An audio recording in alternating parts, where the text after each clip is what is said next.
Hello friends, welcome back to Viji school cooking. எல்லோரும் எப்படி இருக்கீங்க? சேஃபாக இருக்கீங்களா? இன்றைக்கான ஹெல்த் டிப்ஸில் நாம் பீட்ரூட் பற்றின மருத்துவ குறிப்புகள் தான் பார்க்க போகிறோம். வீடியோ இன்ட்ரெஸ்டிங்காக இருக்கும். ஸோ வீடியோ ஸ்கிப் பண்ணால் முழுவதுமாக பாருங்கள். பிடிச்சிருந்தா சப்ஸ்கிரைப் பண்ணுங்கள். இப்போ வாங்க வீடியோக்குள்ளே போகலாம். பீட்ரூட் ஒரு நல்ல இனிப்பு சுவை கொண்ட ஒரு வேர் காய்கறின்னு சொல்லுவாங்க. பீட்ரூட் என்றாலே இனிக்கும். அதனால் குழந்தைங்களுக்கு இனிப்பாக இருக்கிறதுனால அதிகமாக பிடிக்கும். ஆனால் பெரியவங்களுக்கு அவ்வளோவா பிடிக்காது. இதில் ஏராளமான சத்துக்கள் இருக்கிறதுனால இந்த பீட்ரூட் என்னென்ன நன்மைகள் நம்மளுக்கு செய்யுது, யாரெல்லாம் இதை அதிகமாக சாப்பிடலான்னு நம்ம வீடியோவில் விளக்கமாக பார்க்கலாம். பீட்ரூட் மற்ற சமயங்களில் சாப்பிட்றத விட இந்த குளிர்காலத்தில் நம்ம அதிகமாகவே எடுத்துக்கலாம். பீட்ரூட்டில் ரத்தம் அதிக அளவு உற்பத்தி செய்யும் அப்படின்றது நம்ம எல்லாருக்குமே தெரியும். இந்த பீட்ரூட் நம்ம உடலில் என்னென்ன மாற்றங்கள்லாம் தருது, என்னென்ன பிரச்சனைகள்லாம் இது சரி செய்யுது அப்படின்றத விரிவாக இந்த வீடியோவில் நம்ம பார்க்கலாம். பீட்ரூட்டில் பல்வேறு ஊட்டச்சத்துக்கள் இருக்குது. அவை என்னென்னு பார்க்கலாம். முதல்ல 150 கிராம் பீட்ரூட்டில் வெறும் 58 கலோரிகள் மட்டுமே இருக்கும். இப்போ இதில் இருக்கிற சத்துக்கள் என்னென்னு பார்க்கலாம். கார்போஹைட்ரேட் இருக்குது, புரதச்சத்து இருக்குது, நார்ச்சத்து இருக்குது, கால்சியம் இருக்குது, இரும்புச்சத்து இருக்குது, sodium, magnesium, phosphorus, potassium, zinc, மாங்கனீசியம், வைட்டமின் சி, மாவுச்சத்து ஆகிய ஊட்டச்சத்துக்கள் இதில் நிறைந்து இருக்குது. இப்போ இந்த பீட்ரூட் சாப்பிட்றதுனால நம் உடல் உறுப்புகளில் என்னென்ன நன்மைகள் நடக்குது, என்னென்ன நோய்கள் தீரும்னு பார்க்கலாம். முதலாவதாக பார்த்திங்கன்னா அல்சர். பெரும்பாலோருக்கு அல்சர் பிரச்சனை நிறைய பேருக்கு இருக்குது. காரமான உணவுகள் அதிகமாக எடுத்துக்கொண்டாலோ அல்லது முறையான வாழ்க்கை முறையை பின்பற்றாமல் இருந்தாலோ அல்சர் வரத்துக்கு வாய்ப்பு உண்டு. அப்படி அல்சரில் அவதிப்படுறவங்க பீட்ரூட்டை தங்கள் சாப்பிட்ற உணவில் தினமும் எடுத்துக்கிட்டால் ரொம்பவே நல்லது. இதை தினமும் சாப்பிட்ணுன்னு அவசியம் கிடையாது. வாரத்தில் 3 நாள் சாப்பிடலாம். இல்லைனா காலையில் வெறும் வயிற்றில் ஜூஸாகவும் நீங்கள் இதை குடிக்கலாம். ஒரு கிளாஸ் ஜூஸில் தேன் கலந்து சாப்பிட்டா அல்சர் குணமாகும். அடுத்து பார்த்திங்கன்னா சிறுநீரகம், பித்தப்பை, கல்லீரல் இந்த உள்ளுறுப்புகள்லாம் இருக்கிற நச்சுக்களை நீக்குவதற்கும் உடலில் உள்ள கழிவுகளெல்லாம் வெளியேற்றுவதற்கும் இந்த பீட்ரூட்டை ஜூஸாக நம்ம குடிக்கும்போது நம்மளுக்கு நல்ல தீர்வு கிடைக்குது. மாதத்தில் 4 நாள் இந்த பீட்ரூட் ஜூஸை நீங்கள் எடுத்துக்கிட்டிங்கனாலே உங்கள் உடலில் இருக்கிற உறுப்புகள்லாம் நல்லா சுத்தமாக ஆகிடும்.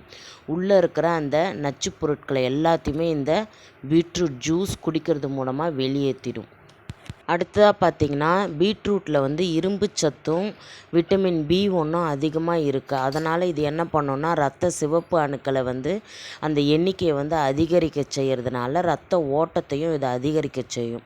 இப்போ அந்த ரத்த ஓட்டத்தை அதிகரிக்க செய்கிறதுக்கு இந்த பீட்ரூட் ஜூஸை நம்ம எப்படி குடிக்கலான்னு பார்த்திங்கன்னா டெய்லி காலையில் வெறும் வயிற்றில் 1 கிளாஸ் பீட்ரூட் ஜூஸ் கூட எலுமிச்சை சாறு கொஞ்சமாக கலந்து குடிங்க.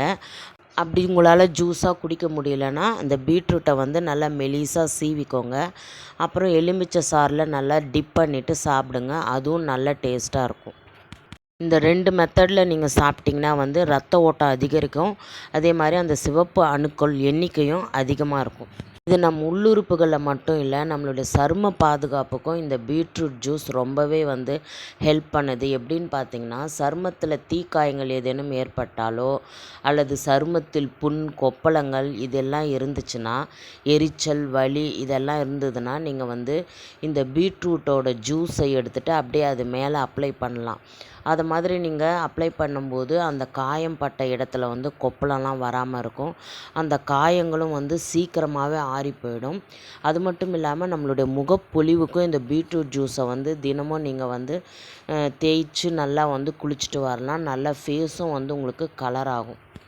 இப்போ இந்த பீட்ரூட்டை நம்ம அதிகமாக சாப்பிட்டா என்ன பக்க விளைவுகள் காட்டுன்னு பார்க்கலாம். பீட்ரூட் அதிகமாக சாப்பிடும்போது மூச்சு குழாய் அழற்சி போன்றவை உண்டாகும். பீட்ரூட்டில் ஆக்சிலேட்டுகள் அதிகமாக இருப்பதனால மற்ற உணவுகளில் இருக்கிற கால்சியத்தெல்லாம் இது உறிஞ்சி எடுத்துரும். அப்போ நம்மளுக்கு சிறுநீரக கற்கள் அதிக அளவுக்கு வரத்துக்கு வாய்ப்பு உண்டு.